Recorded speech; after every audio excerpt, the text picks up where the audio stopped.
Today, let's take a look at 12 more killer runs and arpeggios. In this video, we're going to explore runs and arpeggios that combine two structures to create very rich sounds. And although they sound impressive and hard to play, they're actually pretty easy. We'll show you how to play them, where they work, and some practicing tips.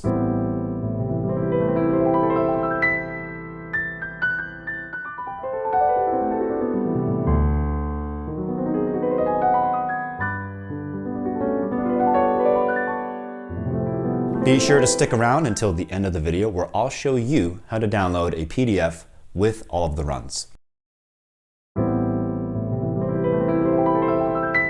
This is a two-hand arpeggio based on a minor and 9 chord. And we're simply playing a minor 7 closed voicing in root position on the left hand, and a major 7 built on the flat 3 of the chord with our right hand. So if the chord is an A minor 7, we play C major 7 over A minor 7 like this.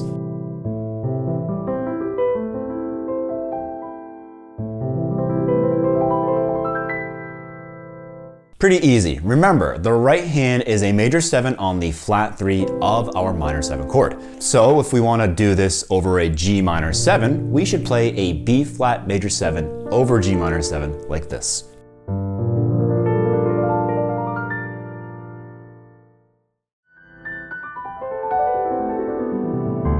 Now this is a descending arpeggio also for a minor 7 chord.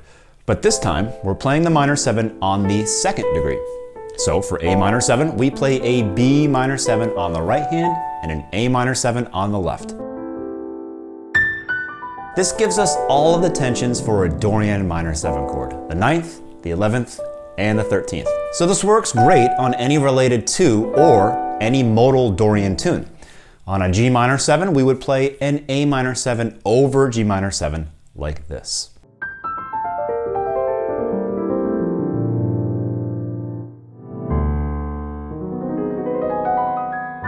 A great pair for a dominant chord is the 6 major triad and the major triad on the sharp 4.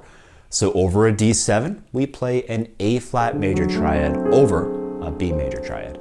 This turns the D7 into a D7 flat 9, sharp 11, 13, which is actually pairing it with the half whole scale. This is a great scale to pair with dominant chords, as we've shown you in many of our other videos.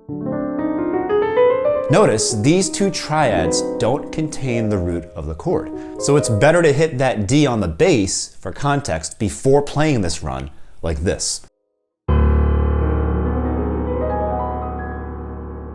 And we're playing both triads in first inversion. Notice that the two triads are a half step apart. This makes the arpeggio sound more like a run rather than an arpeggio. Over a G7, we would play a D flat major triad on our right hand and an E major triad on the left hand.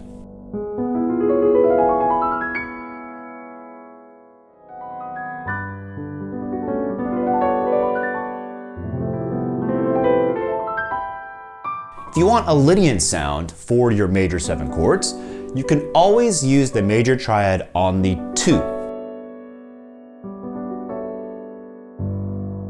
Turning the major 7 into a major 7 sharp 11. And this is exactly what we're doing here. We're combining the minor 7 on the 3rd with the major triad on the 2nd. Over G major 7, we play B minor 7 to A major like this.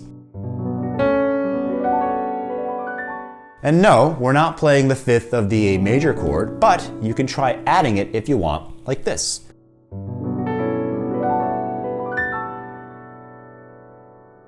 But it's much harder to play it at fast tempos. Over an F major 7, we would play A minor 7 to G major like this.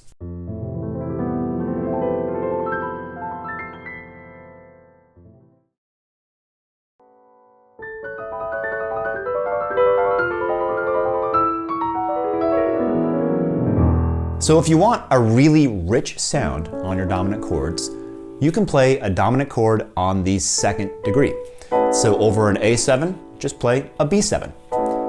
This is a very dense sounding chord, pretty hard for our ears to accept at first, but if you play it in the right context, you'll start hearing it.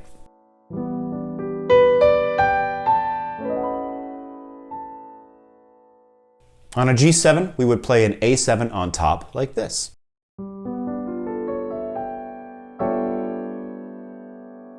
A good perspective to get these two triads is to notice that the top note of your 2/7 is the root of your chord. For this run, you can play the arpeggios in contrary motion like this. And you can go from dominant to dominant like we did in our example.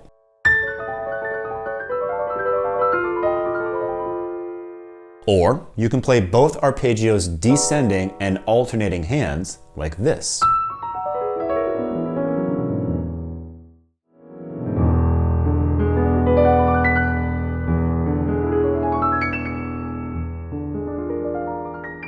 These three arpeggios make a complete run because we're combining three triads to gradually increase the tension of a dominant chord. We start with the minor triad on the 5 of the chord, then on the 6, and then the major triad a tritone away on the sharp 4.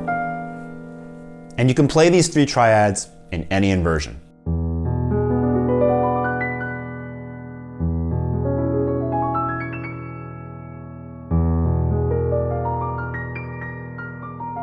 The whole point is that you follow this order: 5 minor, 6 minor, sharp 4 major.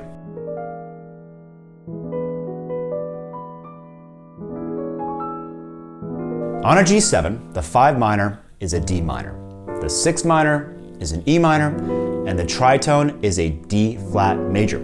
So we can play this.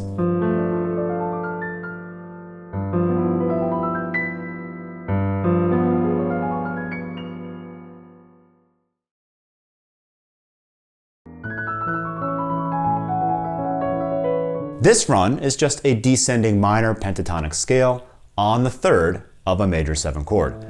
On an A major 7, the 3rd is C sharp. So we play a descending C sharp minor pentatonic like this.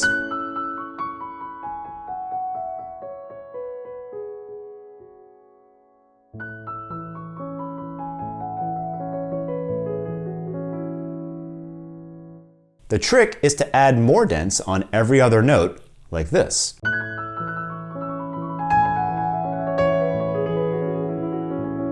The minor pentatonic on the 3rd just introduces the 9th on a major 7th chord, so it's always effective. On an A flat major 7, we would play a C minor pentatonic like this. And you can start and end this run on any of the notes from the minor pentatonic.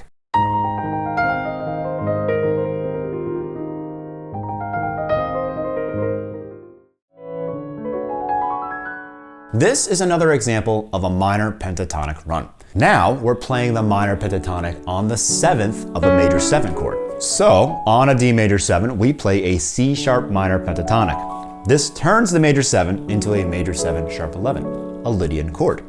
And you can just play the pentatonic scale up like this.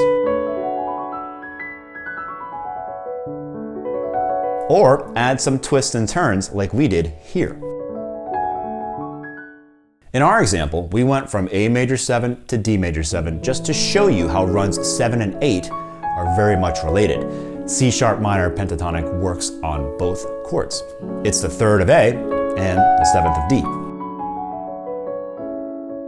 Over D flat major 7, we would play a C minor pentatonic, which is the 7th of D flat, like this.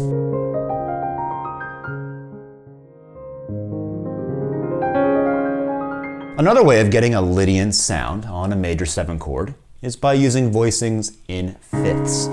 So each hand is playing 2 perfect fifths a whole step apart. So over D flat major 7, we play D flat, A flat, E flat, and then F, C, G on our right hand. These 2 quintal voicings are a whole step apart, and they sound like this. This turns the D flat major 7 into a D flat major 7, 9, sharp 11. Over B flat major 7, we would play this.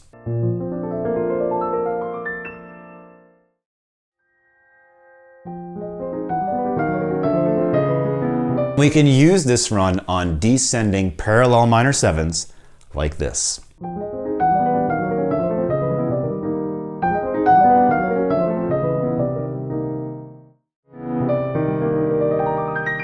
This is a simple arpeggio of a major 7 chord on the flat 3 of a minor 7. But notice that this is in third inversion. So over C minor 7, we play E flat major 7 in third inversion like this.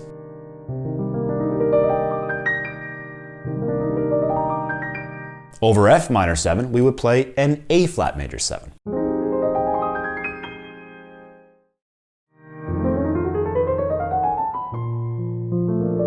And finally, a nice run using a variation of the half-whole scale. This is a half-whole scale with a flat 6. On F7, we play this. Thanks for joining us again today. Don't forget, all of our members will get a PDF to supplement today's lesson. If you're not a member yet, go ahead and click on the join button down below. Which one of these was your favorite trick? Go ahead and let us know down in the comments section down below. YouTube seems to think you're gonna like one of these two videos here, so please stick around and check one of those out as well. Thanks for watching.